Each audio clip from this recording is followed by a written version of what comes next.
Bom dia, moçada! Aqui quem vos fala é o professor Eugênio Bastos, canal Geogênio, a serviço dos alunos que gostam de estudar e passar em concursos. Moçada, se inscrevam no canal, dê aquele like, compartilhem o vídeo e ajudem o professor Eugênio Bastos a democratizar o ensino da geografia. Moçada, no nosso encontro de hoje, iremos falar sobre os aspectos econômicos e políticos da Amazônia. E vamos começar o nosso encontro falando sobre a agropecuária. O setor primário desempenha um importante papel na economia da Amazônia. E nas últimas décadas, a agropecuária se desenvolveu de forma significativa, sobretudo nas bordas sul e oriental da região. Essas duas áreas estão registrando a expansão das fronteiras agrícolas. Sendo assim, espaços estão sendo incorporados à produção agropecuária, sendo estas duas regiões também as áreas da Amazônia que registram a maioria dos conflitos fundiários.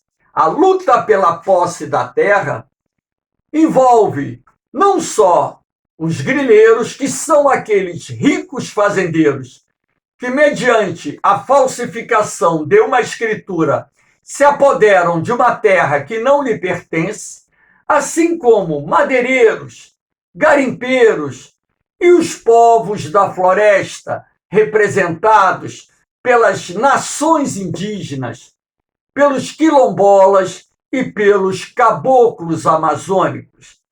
Então, na medida em que as fronteiras agrícolas avançaram em direção às bordas sul e oriental da Amazônia, tivemos um aumento substancial dos conflitos pela posse da terra na região, inclusive sendo a Amazônia a região brasileira que registra o maior número de assassinatos que estão relacionados aos conflitos pela posse da terra.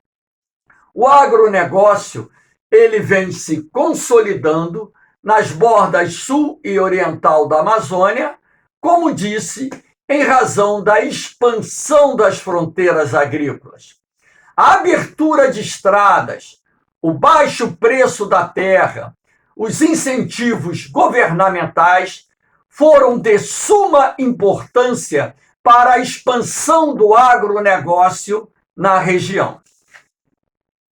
Aqui nós temos uma imagem que mostra uma parte da floresta amazônica já semidesmatada, com a introdução da pecuária. Hoje, a Amazônia possui mais de 25 milhões de cabeças de gado. A pecuária tem sido a atividade agrária que mais se desenvolve na Amazônia.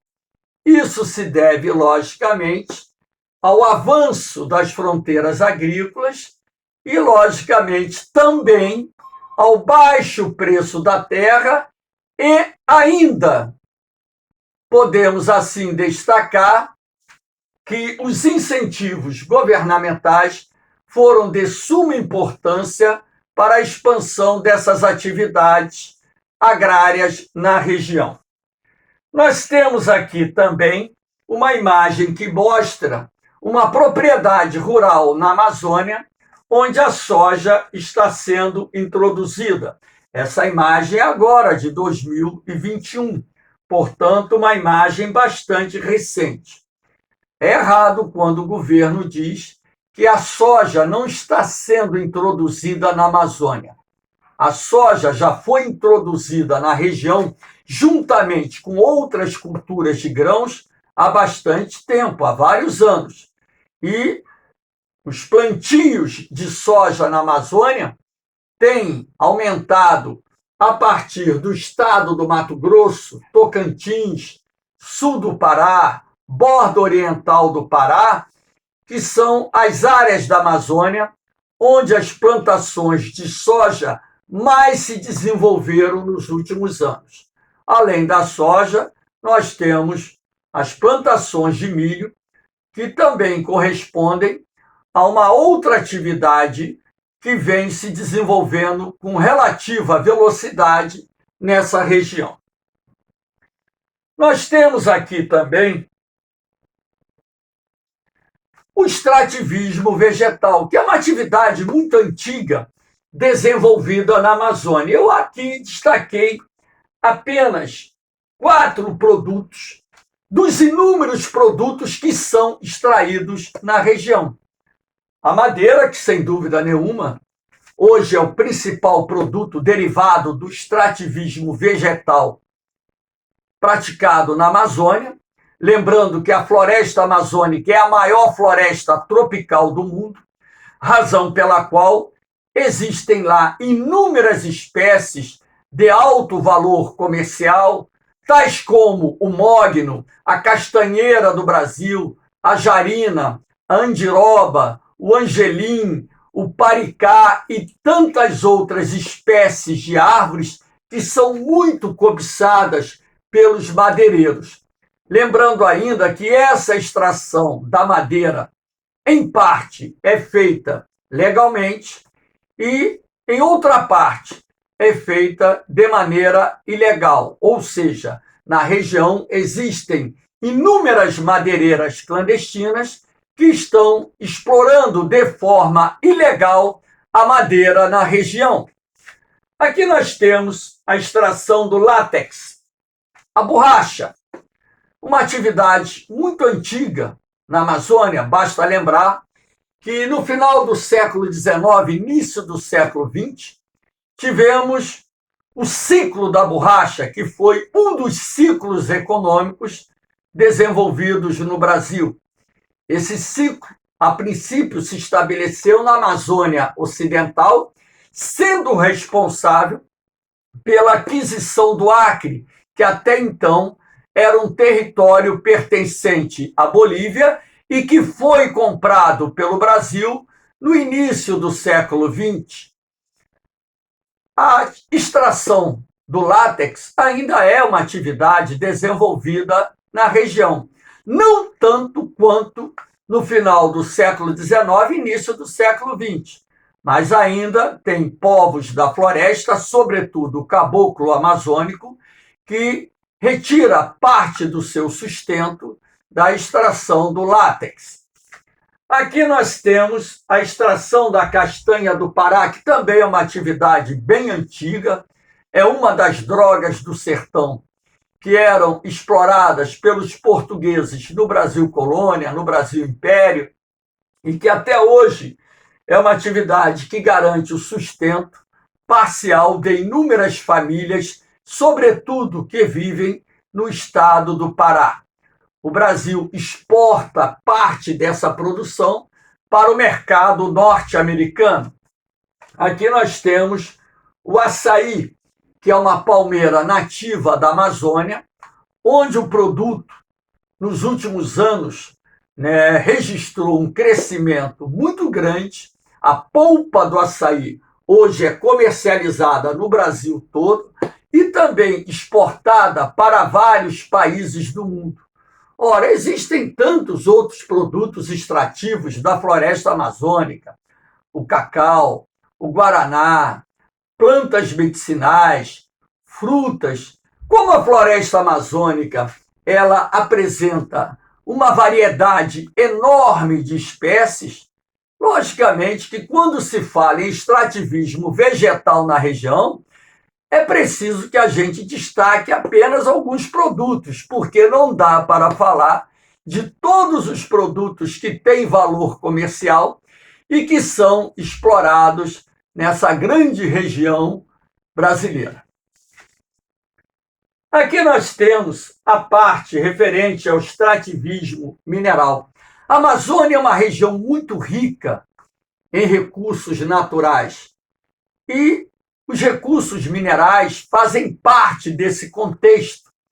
Na região estão localizadas importantes províncias minerais, sendo a mais importante província aquela localizada em Carajás. A província mineral de Carajás é tida como uma das mais ricas províncias minerais do mundo. Ela possui minério de ferro, manganês, cobre, níquel e ouro e tantos outros recursos minerais. Então, pelo mapinha da Amazônia, é possível você perceber a grande variedade de recursos existentes na região, desde os minerais metálicos e não metálicos, até mesmo fontes de energia de origem fóssil, tais como o petróleo, o gás natural e o xisto betuminoso, que são também encontrados nessa região. Existem na Amazônia inúmeros garimpos, explorando também ouro e pedras preciosas, como o diamante, esmeralda, enfim, que é uma atividade que gera riquezas e também inúmeros postos de trabalho para milhares de pessoas que residem na Amazônia. Aqui nós temos o projeto Grande Carajás. Esse projeto foi desenvolvido na segunda metade da década de 1970, após a descoberta de uma grande província mineral no Pará, a província mineral dos Carajás. Então, aqui nós temos a província de Carajás, uma grande província mineral, rica, como eu disse anteriormente, em minério de ferro, manganês, ouro, níquel, cobre, e por aí vai. A descoberta do minério de ferro em Carajás foi acidental. Uma equipe de geólogos canadenses, num helicóptero, teve que fazer um pouso forçado em função de uma pane na aeronave. E quando esses geólogos pousaram numa clareira existente na Serra dos Carajás, perceberam que no entorno da serra havia uma floresta exuberante, densa, fechada, e a vegetação na região era de baixo porte. Já sabiam, portanto, que aquela área era rica em minerais metálicos. Coletaram algumas amostras de minério de ferro para analisar o seu teor e descobriram que o minério de ferro existente em Carajás estava entre as jazidas minerais de ferro mais puras do mundo. O teor de ferro muito alto, em torno de 66%. E, sendo assim, naquela época, a companhia Vale do Rio Doce, que era uma empresa estatal e que hoje se chama Vale S.A., desenvolveu um cronograma para levar adiante não só um projeto de exploração mineral, assim como criar as condições para transportar o minério produzido em Carajás de forma que pudéssemos exportá-lo, e também o governo se encarregou de adotar algumas medidas que pudessem estimular o beneficiamento da produção mineral naquela região. Então, quando você fala em projeto Grande Carajás, está se referindo não só a tudo que a Vale do Rio Doce e o próprio governo fizeram para viabilizar a produção, o escoamento e o beneficiamento mineral, assim como as medidas que foram adotadas para colocar em prática tudo aquilo que era necessário para viabilizar a produção mineral. Inclusive, a própria Vale do Rio Doce se associou a empresas estrangeiras, porque os investimentos necessários ao desenvolvimento do projeto Carajás eram muito grandes. O Brasil contou, inclusive, com recursos provenientes do Japão para poder viabilizar todo o desenvolvimento do projeto Carajás. Então, foi construída uma ferrovia de quase 900 quilômetros de extensão, ligando a província mineral de Carajás ao porto de Itaqui, em São Luís do Maranhão, porto este também que foi construído para essa finalidade, uma vez que havia necessidade de se construir um porto novo que pudesse receber navios de grande porte, além de todo o equipamento necessário para o embarque da produção mineral nesses grandes navios que levariam o produto para o Japão, para outros países do mundo, como a China, para os Estados Unidos e por aí vai. O governo também construiu a usina hidrelétrica de Tucuruí, no Rio Tocantins, considerada uma das maiores hidrelétricas do mundo, para viabilizar o desenvolvimento do projeto Grande Carajás. Tucuruí fornece energia não só para o projeto Carajás, assim como para inúmeras cidades da Amazônia Oriental e também da região nordeste do Brasil. Além, logicamente, do projeto Carajás, há de se destacar que na Amazônia existem outras áreas de exploração mineral bastante interessantes, como, por exemplo, a bauxita, o minério de alumínio.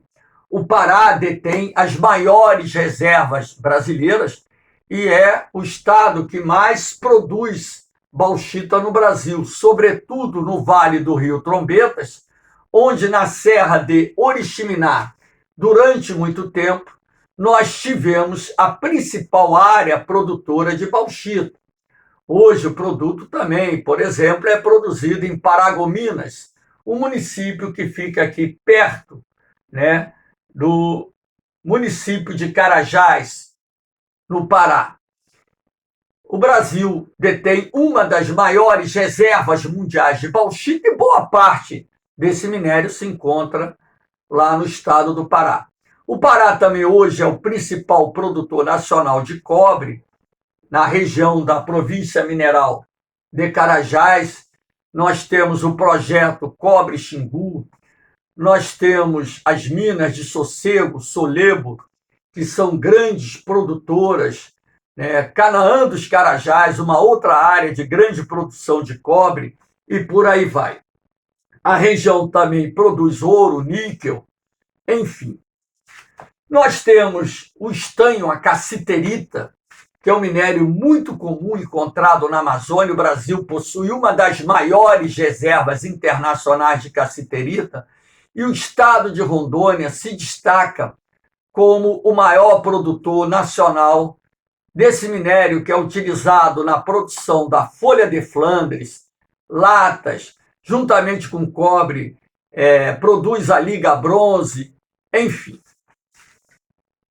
Aqui nós temos a exploração de petróleo na Amazônia. Essa imagem que vocês estão vendo aqui é do campo de Urucu, onde em 1986 a Petrobras descobriu uma reserva de petróleo de excelente qualidade. O petróleo produzido em Urucu, uma região que fica localizada no Alto Solimões, é uma das mais importantes da Amazônia, se não a mais importante. Ali se produz petróleo e gás que são levados para Manaus, onde na refinaria de Manaus, a REMAN, os produtos são processados. Com a descoberta do petróleo e gás natural no campo de Urucu, logicamente que isso estimulou novas pesquisas na Amazônia. E como aquela região, há milhões de anos atrás, foi leito oceânico, acredita-se que na Amazônia existem grandes campos de petróleo a serem descobertos. Eu mesmo falo para os meus alunos em sala de aula que isso é questão de tempo. Mais cedo ou mais tarde, campos gigantes de petróleo serão descobertos na Amazônia, até mesmo porque a estrutura geológica da região é extremamente favorável à ocorrência de hidrocarbonetos no subsolo amazônico. Aqui nós temos a industrialização. A Amazônia é a região geoeconômica ou o complexo regional do Brasil menos industrializado. A industrialização da Amazônia contou com o apoio da criação da SUFRAMA em 1957, a Superintendência da Zona Franca de Manaus, que criou na capital do Amazonas uma zona livre de impostos para atrair investimentos industriais, com o objetivo de revitalizar a economia da capital do Amazonas, que foi drasticamente atingida pela decadência do ciclo da borracha. Então, a revitalização econômica de Manaus foi possível graças à ação do governo do presidente Juscelino Kubitschek ao criar a Zona Franca de Manaus. Hoje, o Parque Industrial de Manaus conta com aproximadamente 1.000 estabelecimentos industriais. Indústrias eletroeletrônicas, montadoras de motocicleta, fábricas de bicicleta, fábricas de componentes eletrônicos, fábricas de brinquedos, fábricas de relógio e tantos outros produtos foram instaladas na região, beneficiando-se dos incentivos fiscais concedidos pelo governo brasileiro. Aqui vocês podem observar uma imagem parcial do Parque Industrial de Manaus, ou seja, da Zona Franca de Manaus. Manaus é, sem dúvida, a cidade mais industrializada da Amazônia. Uma outra ação do governo que contribuiu para o desenvolvimento da região foi a criação da SUDAM em 1966, a Superintendência de Desenvolvimento da Amazônia. A SUDAM substituiu a Superintendência do Plano de Valorização Econômica da Amazônia, que se chamava SPVEA. E sendo assim, como ocorreu, por exemplo, com o Nordeste, com a criação da SUDENE, a Superintendência de Desenvolvimento do Nordeste, a SUDAM ela vai criar um conjunto de ações como forma de atrair não só investimentos industriais, mas também investimentos que pudessem desenvolver outros setores da economia. A SUDAM desempenhou um papel de grande relevância para estimular o desenvolvimento regional. Mas, apesar disso tudo, como eu disse, a Amazônia é uma região que ainda é pouco desenvolvida quando comparada ao centro-sul e ao nordeste do país. Uma outra concentração industrial se encontra na região metropolitana de Belém, que detém o segundo maior parque industrial da Amazônia. O distrito industrial, ou seja, o parque industrial, melhor dizendo, da região metropolitana de Belém, se destaca mais no beneficiamento dos produtos extrativos e derivados da agropecuária. Então, o Parque Industrial de Belém não possui, no seu conjunto, indústrias tão modernas como aquelas em que o Parque Industrial da Zona Franca de Manaus possui. Ali na região metropolitana de Belém, nós temos o município de Barcarena, onde se encontram as maiores fabricantes de alumínio do Brasil, a Albrás e a Alunorte, que inclusive se associaram e se tornaram uma empresa maior ainda. Aqui nós temos o projeto Calha Norte.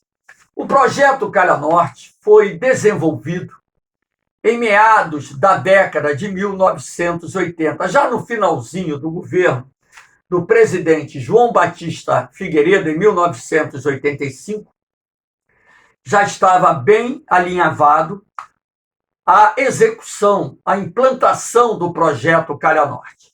Esse projeto tem alguns objetivos estratégicos, dentre os quais eu destaquei aqui, por exemplo, a demarcação da fronteira setentrional do Brasil, do Oiapoque, do Cabo Orange, onde nós temos o Oiapoque, até a divisa do Brasil com a Colômbia. Essa área do território brasileiro, limítrofe com vários países da América do Sul, ainda não tinha seus marcos de fronteira. Então, era preciso que militares brasileiros, com o apoio dos militares dos países vizinhos, pudessem estabelecer os marcos da fronteira para evitar qualquer problema de questionamento de terem ou de termos demarcado nossa fronteira no território ou nos territórios dos países vizinhos. Além disso, o projeto Calha Norte tinha por objetivo aumentar a presença militar na Amazônia Setentrional, e esse aumento não só do contingente militar, mas também de postos militares de fronteira, para o maior controle da fronteira setentrional do Brasil, para coibir, por exemplo, a ação de grupos guerrilheiros que atuavam e atuam até hoje na Colômbia, as Farc, as Forças Armadas Revolucionárias da Colômbia, e o Exército de Libertação Nacional, assim como coibir ação de traficantes, ação de contrabandistas, além de dar suporte aos projetos de colonização, povoamento e às inúmeras nações indígenas existentes na Amazônia Setentrional.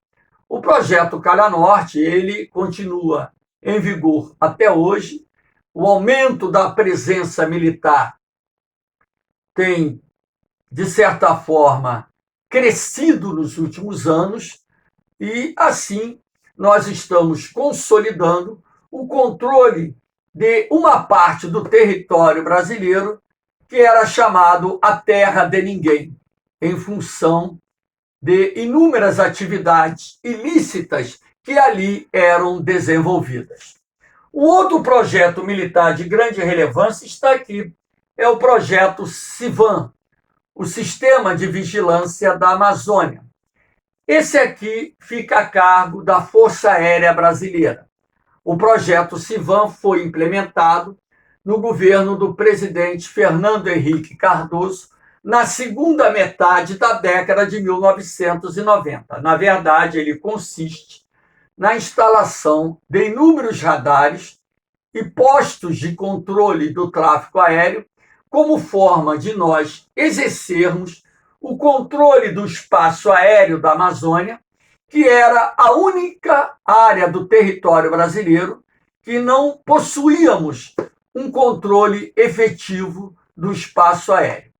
O projeto SIVAM, além de dar suporte à aviação civil, também tem por objetivo coibir a incursão de aeronaves no espaço aéreo nacional sem autorização.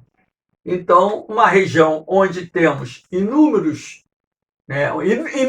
pistas de pouso clandestinas, onde a ação do crime organizado se faz presente, seja ele por intermédio do narcotráfico, seja ele por intermédio da biopirataria ou do contrabando.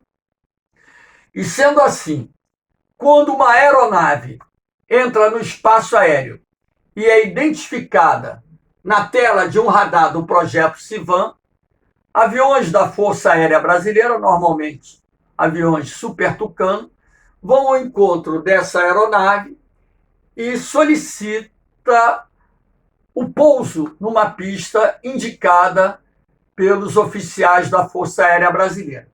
Se o piloto da aeronave não cumprir essa determinação, são dados tiros de advertência e existe uma solicitação para a autoridade maior, que é o presidente da República, para abater a aeronave que está sobrevoando o espaço aéreo nacional sem autorização.